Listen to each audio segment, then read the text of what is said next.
Assalamualaikum warahmatullahi wabarakatuh. Bagaimana kabarnya hari ini anak-anak? Semoga kita semuanya masih diberikan kesehatan oleh Allah Subhanahu wa Ta'ala. Sehat lahir dan batin, serta umur yang panjang dan barokah. Amin amin ya Rabbal alamin. Anak-anakku yang berbahagia, kali ini kita kembali dalam program pembelajaran dari rumah. Materi pelajaran pendidikan agama Islam dan dipekerti kelas 6 pada tema keteladanan Rasulullah dan sahabat Rasulullah Shallallahu Alaihi Wasallam dan subtema keteladanan Rasulullah Shallallahu Alaihi Wasallam. Namun sebelum kita mulai, terlebih dahulu marilah kita membaca doa agar ilmu yang kita peroleh menjadi ilmu yang bermanfaat dan barokah. Amin amin ya Rabbal alamin. Bismillahirrahmanirrahim. Raditu billahi robba wa bil islami dina wa bi Muhammadin nabiyya wa rasula. Rabbi zidni ilma warzuqni fahma. Rabbi zidni ilma warzuqni fahma. Rabbi zidni ilma warzuqni fahma. Birahmatika ya arhamar rahimin. Amin ya Rabbal alamin. Anak-anakku yang berbahagia, setelah kalian semuanya membaca doa sebelum belajar, berikutnya kita akan memulai pelajaran pendidikan agama Islam. Tentunya dalam hal ini kita awali dengan materi Nabi Muhammad Shallallahu Alaihi Wasallam adalah Al-Amin. Nabi Muhammad Shallallahu Alaihi Wasallam merupakan Nabi ke-25 atau Nabi terakhir. Nabi Muhammad Shallallahu Alaihi Wasallam sejak kecil sudah menjadi yatim piatu. Oleh sebab itu beliau sangat mencintai anak yatim dan menganjurkan umatnya untuk merawat, mendidik, dan mencintai anak yatim.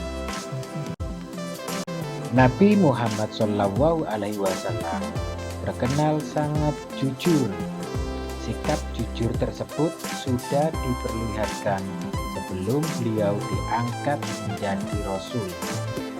Pada usia remaja, beliau dimintai bantuan oleh pamannya untuk membawa barang dagangan Siti Khadijah binti Khuwailid yang kaya dan dihormati di kota Mekah.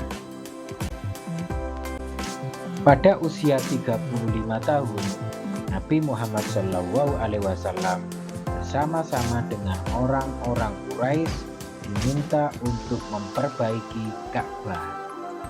Ketika pembangunan sudah sampai ke bagian Hajar Aswad, bangsa Quraisy berselisih tentang siapa yang mendapatkan kehormatan untuk meletakkan Hajar Aswad ke tempatnya semula.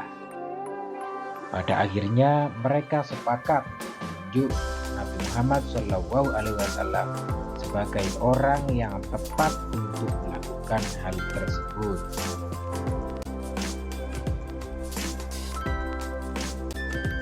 Rasulullah pun kemudian menyarankan suatu jalan keluar yang sebelumnya tidak terpikirkan oleh mereka. Beliau mengambil selembar selendang. Kemudian Hajar Aswad itu diletakkan di tengah-tengah selendang tersebut. Beliau lalu meminta seluruh pemuka kabilah yang berselisih untuk memegang ujung-ujung selendang itu. Mereka kemudian mengangkat Hajar Aswad itu bersama-sama. Setelah mendekati tempatnya, Rasulullah Shallallahu Alaihi Wasallam lah yang kemudian meletakkan Hajar Aswad tersebut. Ini merupakan jalan keluar yang terbaik. Seluruh kabilah setuju dan meridhoi jalan keluar ini. Mereka pun tidak jadi saling menumpahkan darah. Sejak saat itu beliau dikenal di antara kaumnya dengan sifat-sifat yang terpuji. Para sahabat dan pengikutnya sangat menghormati dan mencintai beliau, sehingga beliau diberi gelar Al-Amin, artinya orang yang dapat dipercaya. Mari kita teladani sifat jujur Nabi Muhammad SAW dalam kehidupan sehari-hari. Misalnya, jika orang tua kita minta bantuan untuk membeli sabun mandi di warung, ada sisa uang pembelian. Uang itu harus dikembalikan kepada orang tua. Percayalah, anak yang jujur pasti disayangi teman-teman, guru, dan orang tua. Anak-anakku semuanya yang berbahagia, berikutnya akan kita pelajari bagaimana kasih sayang Rasulullah SAW terhadap anak, keluarga, orang tua, dan masyarakat. Selain memiliki sifat jujur dalam berdagang dan bergaul, Rasulullah SAW pun sayang terhadap keluarga dan orang-orang di sekitarnya. Pada zaman jahiliyah, penduduk Mekah tidak menghargai anak perempuan. Namun Nabi Muhammad SAW justru menggendong putrinya Fatimah yang masih balita sambil tawaf mengelilingi Ka'bah.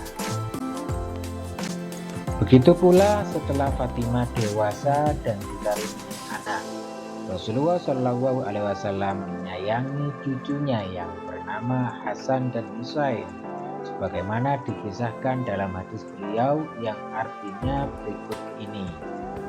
Nabi Muhammad SAW mencium cucunya Hasan bin Ali radhiyallahu anhu, sedangkan di dekat beliau ada Aqra bin Habis. Aqra berkata, "Aku mempunyai 10 anak, tapi aku tidak pernah mencium seorang pun di antara mereka." Mendengar hal itu, Rasulullah SAW memandang Aqra lalu bersabda, "Barang siapa tidak mau berbelas kasih, maka ia tidak akan mendapatkan belas kasih." Hadis riwayat Al-Bukhari dan Muslim.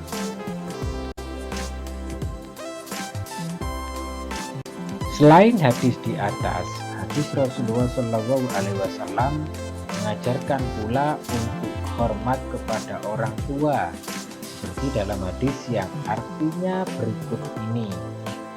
Aku, Ibnu Mas'ud dalam hal ini, pernah bertanya kepada Nabi SAW, amal apakah yang paling disukai oleh Allah Subhanahu wa Ta'ala?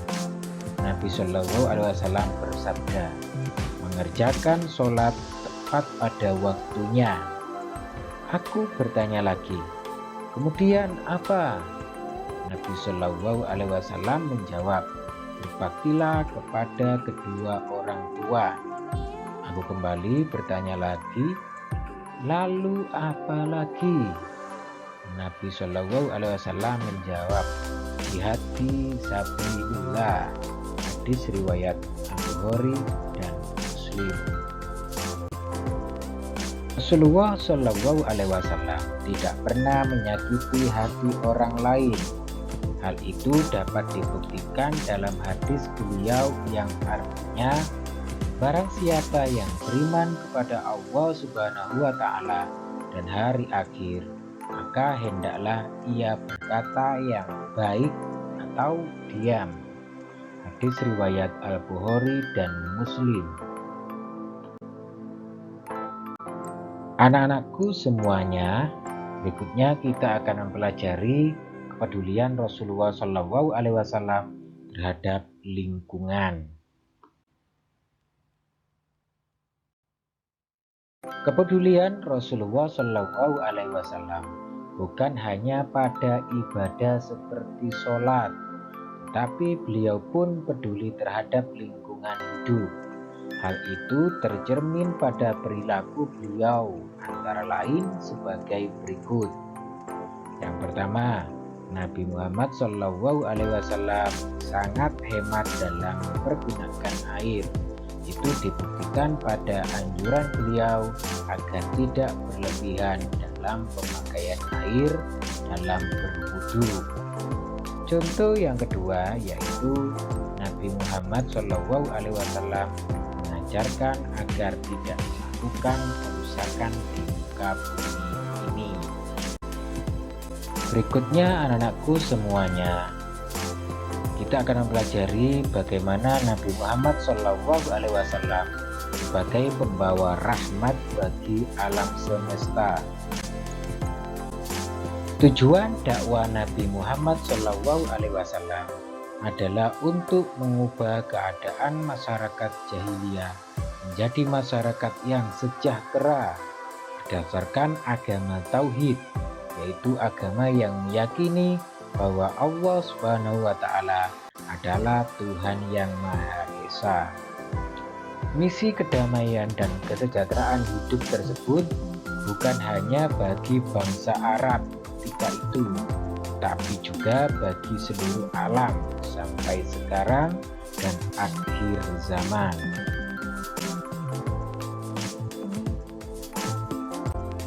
Nabi Muhammad SAW selain mengajak kaumnya untuk mengutamakan kemurnian akidah dan selalu menyembah Allah yang Maha Esa, beliau juga menanamkan akhlak terpuji yang membawa kebaikan manusia hidup di dunia hingga akhirat.